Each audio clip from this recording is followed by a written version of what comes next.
Good evening दोस्तों आप सभी के लिए। और दोस्तों मुझे उम्मीद है आपकी पढ़ाई जो है अच्छी चल रही होगी, बेहतर चल रही होगी। रेगुलर आप जो हैं दोस्तों प्रैक्टिस सेट जो मैं आपके लिए उपलब्ध करा रहा हूँ वो आप रेगुलर ले रहे होंगे। तो चलिए दोस्तों, आज हम इस वीडियो में डिस्कस करने वाले हैं दोस्तों डीजल मैकेनिक का पार्ट बी। यानी दोस्तों पार्ट ए से रिलेटेड जितने भी आपके इंपॉर्टेंट क्वेश्चन थे वो सारे के सारे क्वेश्चन मैं आपके लिए करा चुका हूँ। और पार्ट बी आपके लिए कराने वाला हूँ जिसमें जितने भी आपके डीजल में मैकेनिक डीजल से इंपॉर्टेंट क्वेश्चन पूछे गए हैं सारे क्वेश्चन मैं आपके लिए बताने वाला हूँ। तो चलिए दोस्तों, बिना किसी देर की वीडियो को शुरू करते हैं। और अभी तक आपने हमारे चैनल को सब्सक्राइब नहीं किया है दोस्तों तो प्लीज़ आपसे रिक्वेस्ट है कि चैनल को सब्सक्राइब करके साथ में ऑल वाला बेल आइकन जरूर दबा लेना है दोस्तों, ताकि मेरी आने वाली हर वीडियो का नोटिफिकेशन सबसे पहले दोस्तों आपके पास पहुँच सके। वीडियो अगर आपको अच्छी लगे तो वीडियो को लाइक करना है दोस्तों, शेयर करना है। तो चलिए दोस्तों वीडियो को शुरू करते हैं। और दोस्तों आपसे एक इम्पॉर्टेंट जो है सूचना है आपके लिए कि देखिए, मैं आपके लिए बेसिक साइंस और इंजीनियर ड्राइंग की थ्योरी मैं आपके लिए करा चुका हूँ। तो अभी तक आपने वो थ्योरी नहीं की है यानी उसके नोट्स नहीं बनाए तो आपसे रिक्वेस्ट है वो थ्योरी वहाँ से कंप्लीट करें, अपनी पढ़ाई दोस्तों चालू कर लें, स्टार्ट करें। और रेगुलर जो प्रैक्टिस सेट मैं आपके लिए उपलब्ध कर रहा हूँ ये भी आप लेते रहें, जिससे आपको आने वाले एग्जाम के लिए बहुत ही बेनिफिट होने वाला है। और दोस्तों मैं आपको बता दूँ आपके पास समय ज़्यादा है नहीं, क्योंकि जनवरी महीना चल रहा है आपका और फरवरी या मार्च में आपका पेपर स्टार्ट हो जाएगा, फरवरी के लास्ट वीक में या मार्च के फर्स्ट वीक में। तो समय भी ज़्यादा नहीं है, तो आपसे रिक्वेस्ट है दोस्तों तैयारी जारी करें दोस्तों, जारी रखें, रेगुलर क्लासें लेते रहें, प्रैक्टिस सेट लेते रहें। तो चलिए दोस्तों वीडियो को शुरू करते हैं बिना किसी देरी के। और फर्स्ट प्रश्न है दोस्तों आपके सामने, और यहाँ आपसे पूछा गया है धातुएं आग की श्रेणी के अंतर्गत आती हैं। यानी धातुएं आग की किस श्रेणी के अंतर्गत आती हैं? तो ये आती हैं दोस्तों श्रेणी डी के अंतर्गत। ऑप्शन नंबर 3 आपका सही आंसर होगा। अगला प्रश्न है दोस्तों, यहाँ आपसे पूछा गया है इस स्थैतिक डीजल इंजनों में किस ऑयल पंप का प्रयोग किया जाता है? तो ये किया जाता है दोस्तों रोटरी पंप का, सॉरी दोस्तों रोटरी टाइप का। तो ऑप्शन नंबर 1 आपका सही आंसर होगा। अगला प्रश्न है, यहाँ आपसे पूछा गया है पावर स्ट्रोक उत्पन्न करने के लिए 4 स्ट्रोक क्रैंकशाफ्ट डैश डैश घूमती हैं, यानी कितने चक्कर घूमती हैं, यानी कितने चक्कर लगाती हैं? तो पावर स्ट्रोक उत्पन्न करने के लिए दोस्तों ये 4 स्ट्रोक क्रैंकशाफ्ट जो हैं ये 2 चक्कर घूमती हैं, यानी 2 चक्कर लगाती हैं। ऑप्शन नंबर 4 आपका सही आंसर होगा। अगला प्रश्न है, यहाँ आपसे पूछा गया है बीए थ्रेडों को डैश द्वारा निर्देशित किया जाता है।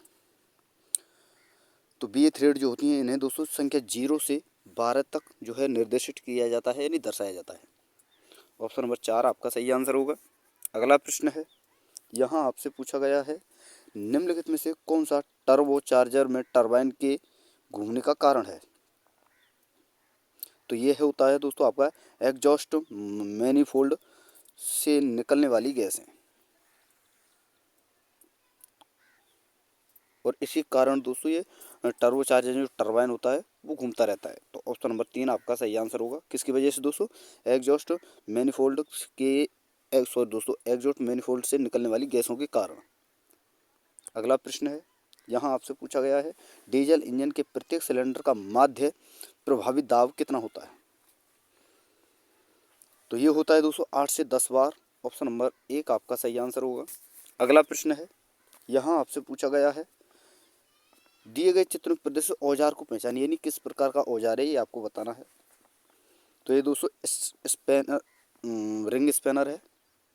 ऑप्शन नंबर 3 आपका सही आंसर होगा। रिंच को दोस्तों जो कि आपका एक तो होता है रिंच, एक होता है पाना। तो पाना ये जो इस प्रकार का तो होता है दोस्तों पाना, और रिंच किस प्रकार का होता है? इस प्रकार का, इस प्रकार का रिंच होता है। ये जो होता है दोस्तों पाना ये होता है इस प्रकार का, क्योंकि इसके ये तो दोनों रिंच जो होता है दोस्तों दोनों साइड से खुला होता है, ये दोनों साइड से गोल होता है, घेरे के रूप में होता है। तो इसे कहते हैं दोस्तों स्पैनर। तो ऑप्शन ये है दोस्तों आपका किस प्रकार का स्पैनर? Ring spanner. तो ऑप्शन नंबर 3 आपका सही आंसर होगा। अगला प्रश्न है, पूछा गया है 4 सिलेंडर इंजन का फायरिंग ऑर्डर यानी दमन क्रम कितना होता है? तो ये होता है दोस्तों 1342।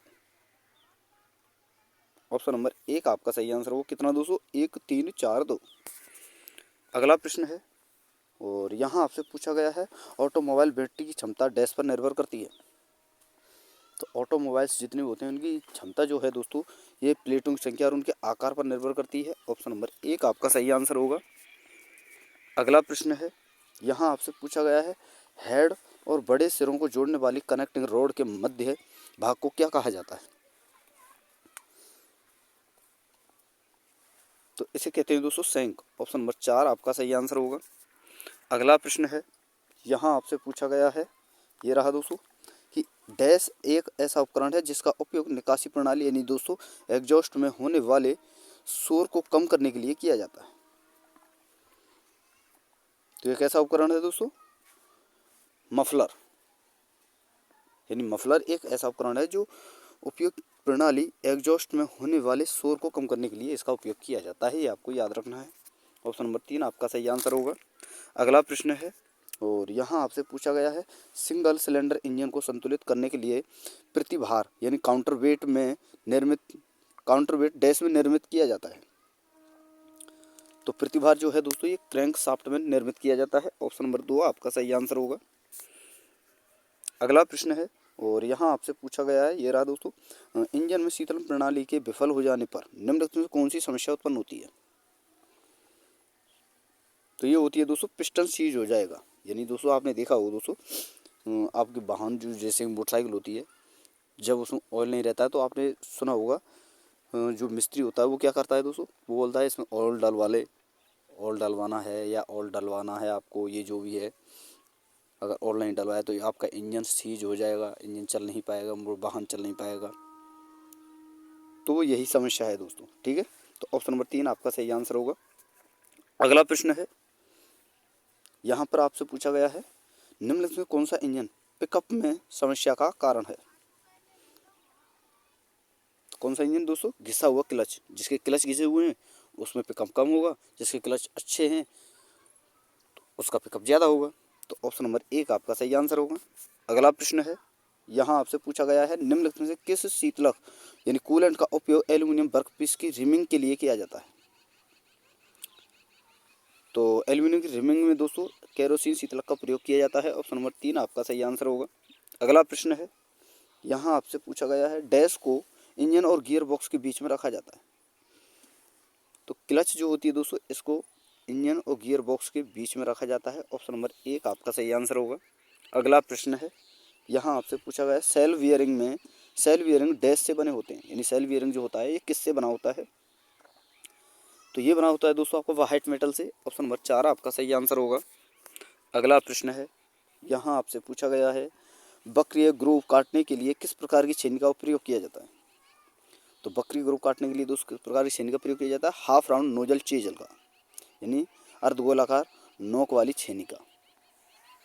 ऑप्शन नंबर 2 आपका सही आंसर होगा। अगला प्रश्न है पूछा गया है इंजन की निम्न शक्ति का कारण क्या होता है? तो इंजन की निम्न शक्ति का कारण होता है दोस्तों सिलेंडर में निम्न संपीड़न दाब। ऑप्शन नंबर 4 आपका सही आंसर होगा। अगला प्रश्न है यहाँ आपसे पूछा गया है, ये रहा दोस्तों, इनलाइन फ्यूल इंजेक्शन पंप एक डैश द्वारा संचालित होता है। तो दोस्तों इनलाइन फ्यूल इंजेक्शन पंप जो है दोस्तों ये क्रैंक शाफ्ट के द्वारा स्टार्ट होता है। ऑप्शन नंबर 3 आपका सही आंसर होगा। अगला प्रश्न है पूछा गया है डीजल इंजन में उपयोग किया जाने वाला एयर फिल्टर क्या प्रदान करता है? तो ये दोस्तों साफ और फिल्टर की गई हवा को प्रदान करता है और हवा भी दोस्तों एक शीतलक के रूप में कार्य करती है, आपको याद रखना है। तो ऑप्शन नंबर 2 आपका सही आंसर होगा।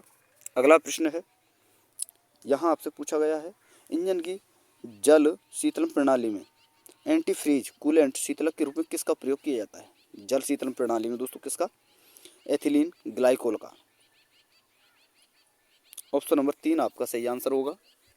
अगला प्रश्न है यहाँ आपसे पूछा गया है डीजल इंजन में टर्बोचार्जर का उपयोग किस लिए किया जाता है? तो ये किया जाता है दोस्तों अनियमितीय वॉल्यूमेट्री जिसे हम कहते हैं उसको उसकी दक्षता बढ़ाने के लिए, यानी दोस्तों अनियमित दक्षता बढ़ाने के लिए इसका उपयोग किया जाता है। ऑप्शन नंबर 2 आपका सही आंसर होगा। अगला प्रश्न है, पूछा गया है बैटरी के विद्युत अपघट्य का आपेक्षिक घनत्व मापने के लिए किस उपकरण का उपयोग किया जाता है। तो बैटरी के विद्युत अपघट्य का आपेक्षिक घनत्व मापने के लिए दोस्तों हाइड्रोमीटर का प्रयोग किया जाता है। ऑप्शन नंबर 4 आपका सही आंसर होगा। अगला प्रश्न है, यहाँ आपसे पूछा गया है, ये रहा दोस्तों, उच्च ताप एवं दाब के अधीन दहन करने पर नाइट्रोजन ऑक्सीजन के साथ मिलकर क्या उत्पन्न करती है। तो ये उत्पन्न करती है दोस्तों नाइट्रो NOx, यानी दोस्तों एक्स का मतलब है 10 जो है दोस्तों ऑक्सीजन के अणु, ठीक है। NO इसे दोस्तों 10 भी बोलते हैं, और कहीं कहीं पर दोस्तों ये 10 ना देकर एक्स भी लिखा होता है, ठीक है। तो ये आपको याद रखना है। ऑप्शन नंबर 1 आपका सही आंसर होगा। अगला प्रश्न है, यहाँ आपसे पूछा गया है ऑटोमोबाइल बैटरी में किस अम्ल का प्रयोग किया जाता है। तो ये किया जाता है दोस्तों सल्फ्यूरिक अम्ल का। ऑप्शन नंबर 1 आपका दोस्तों 3 आपका सही आंसर होगा। अगला प्रश्न है, पूछा गया है डीजल इंजन डैश के अधीन काम करेगा। तो डीजल इंजन जो है दोस्तों ये नियत दाब चक्र के अधीन कार्य करता है। ऑप्शन नंबर 2 आपका सही आंसर होगा। अगला प्रश्न है, पूछा गया है, ये रहा दोस्तों, जल शीतलन प्रणाली यानी वाटर कूलर सिस्टम में एग्जॉस्ट गैस का रिसाव संभवतः किसकी वजह से होता है। तो ये किसकी वजह से होता है दोस्तों, सिलेंडर हेड गैसकेट की क्षति के कारण, गैसकेट क्षति के कारण। ऑप्शन नंबर 3 आपका सही आंसर होगा। अगला प्रश्न है, पूछा गया है क्लच डैश का भाग होता है। तो क्लच दोस्तों किसका भाग होता है, ये होता है दोस्तों आपका ट्रांसमिशन प्रणाली का। किसका दोस्तों, ट्रांसमिशन प्रणाली का। ऑप्शन नंबर 1 आपका सही आंसर होगा। अगला प्रश्न है, यहाँ आपसे पूछा गया है नवीनतम 4 स्ट्रोक इंजन में, नवीनतम जो आपका 4 स्ट्रोक इंजन होता है, इंजन में हर सिलेंडर में कितने बॉल्व होते हैं। तो कितने होते हैं दोस्तों, 4 बॉल्व होते हैं। ऑप्शन नंबर 4 आपका सही आंसर होगा। यानी दोस्तों 4 स्ट्रोक इंजन है, मान लीजिए उसमें 4 सिलेंडर हैं, 4 स्ट्रोक इंजन 4 सिलेंडर होंगे, तो हर सिलेंडर में कितने बॉल्व होते हैं दोस्तों, 4 बॉल्व होते हैं। इसलिए उसे दोस्तों क्या कहते हैं, 4 स्ट्रोक इंजन के रूप में जानते हैं। ऑप्शन नंबर 4 आपका सही आंसर होगा। अगला प्रश्न है, यहाँ आपसे पूछा गया है सिलेंडरों के प्रज्वलित होने के क्रम को क्या कहा जाता है। तो इसे कहते हैं दोस्तों फायरिंग ऑर्डर, यानी दमन क्रम। ऑप्शन नंबर 2 आपका सही आंसर होगा। अगला प्रश्न है, यहाँ आपसे पूछा गया है कि ये रहा दोस्तों, डैश का उपयोग करने से सिलेंडर ब्लॉक का जीवन काल बढ़ जाता है। तो किसका उपयोग करने से दोस्तों, लाइनर का उपयोग करने से। ऑप्शन नंबर 4 आपका सही आंसर होगा। अगला प्रश्न है, ये आपसे पूछा गया है, ये रहा दोस्तों, कार की क्लच में फ्री पैडल प्ले लगभग कितना होता है। तो ये होता है दोस्तों 3 mm। ऑप्शन नंबर 3 आपका सही आंसर होगा। अगला प्रश्न है, ये रहा दोस्तों, यहाँ आपसे पूछा गया है इंजन संपीड़न दाब को कम करने के परिणाम स्वरूप क्या हो सकता है। तो क्या होता है दोस्तों, रिंग जो होता है आपका, बोर जो होता है वो घिस जाता है। ऑप्शन नंबर 1 आपका सही आंसर होगा। अगला प्रश्न है, यहाँ आपसे पूछा गया है, ये रहा दोस्तों, क्रैंक केस डैश से बना होता है। तो क्रैंक से जो होता है दोस्तों ढलवा लोहा यानी दोस्तों कास्ट आयरन का बना होता है। ऑप्शन नंबर 2 आपका सही आंसर होगा। अगला प्रश्न है, और ये यहाँ पर आपसे पूछा गया है दोस्तों, डीजल इंजेक्टर की जांच डैश के द्वारा की जाती है। तो डीजल इंजेक्टर की जांच की जाती है दोस्तों आपकी दाब परीक्षण प्रमापी के द्वारा, जिसे दोस्तों प्रेशर टेस्टिंग गेज भी कहते हैं। तो ऑप्शन नंबर 4 आपका सही आंसर होगा। तो दोस्तों देखिए, ये आपके कुछ प्रश्न थे जो मैंने आपके लिए कंप्लीट करा दिए हैं। और वीडियो अगर आपको अच्छी लगी तो वीडियो को लाइक कर देना है दोस्तों, शेयर कर देना है, और अभी तक आपने चैनल को सब्सक्राइब नहीं किया है तो प्लीज़ दोस्तों आपसे रिक्वेस्ट है कि चैनल को सब्सक्राइब करके साथ में ऑल वाला बेल आइकन जरूर दबा लेना है, ताकि दोस्तों मेरी आने वाली हर वीडियो का नोटिफिकेशन सबसे पहले दोस्तों आपके पास पहुँच सके। वीडियो अगर आपको अच्छी लगी तो वीडियो को लाइक करना है दोस्तों, शेयर करना है। तो थैंक यू दोस्तों, धन्यवाद। फिर मिलते हैं एक नई वीडियो के साथ।